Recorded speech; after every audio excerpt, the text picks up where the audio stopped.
Shopping mall ఆర్సీపురంలో Ambedkar statue ఎదురుగా July 12న రాశి ఖన్నా చేతుల మీదుగా గ్రాండ్ ఓపెనింగ్. సినిమాలో ఓ హీరోయిన్ ఉంటేనే రెమ్యూనరేషన్స్ కొండెక్కిపోతున్న రోజులు. అలాంటిది ఒకే సినిమాలో ఒక pan Indian hero, 5 star heroines ఉంటే ఆ పారితోషికాల లెక్క ఎలా ఉంటుందో ఊహకైనా అందుతుందా? టాక్సిక్ విషయంలో ఇప్పుడు అదే జరుగుతోంది.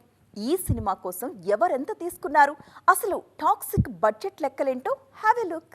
కేజీఎఫ్ ఫ్రాంచైజీతో యష్కొచ్చిన క్రేజ్ ఇప్పుడు ఆయన నటిస్తున్న టాక్సిక్ కు హెల్ప్ అవుతుంది. గీతూ మోహన్ దాస్ డైరెక్షన్ లో వస్తున్న ఈ సినిమాపై అనౌన్స్మెంట్ రోజు నుంచే అంచనాలు ఉన్నాయి.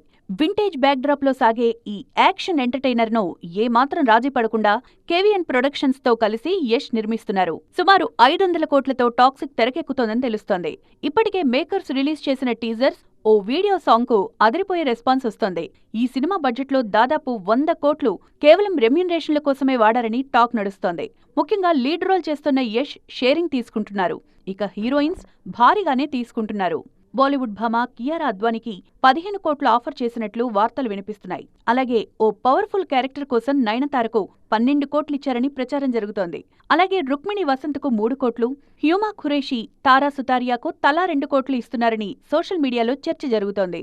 దర్శకురాలు గీతూ మోహన్ దాస్ కు అలాగే ఇతర మెయిన్ టెక్నీషియన్స్ కిచ్చే మొత్తాలను కలుపుకుంటే పారితోషికాల చిట్టా 100 కోట్లు ఈజీగా దాటేసిందని అంచనా. కేవలం రెమ్యూనరేషన్స్ కు మాత్రమే కాకుండా మేకింగ్ విషయంలోనూ మేకర్స్ నీళ్లలా డబ్బు ఖర్చు పెడుతున్నారు. అయితే ఈ చిత్ర ప్రీ రిలీజ్ బిజినెస్ కూడా అలాగే జరుగుతుంది. ఆగస్టు 26న సినిమా విడుదల కానుంది.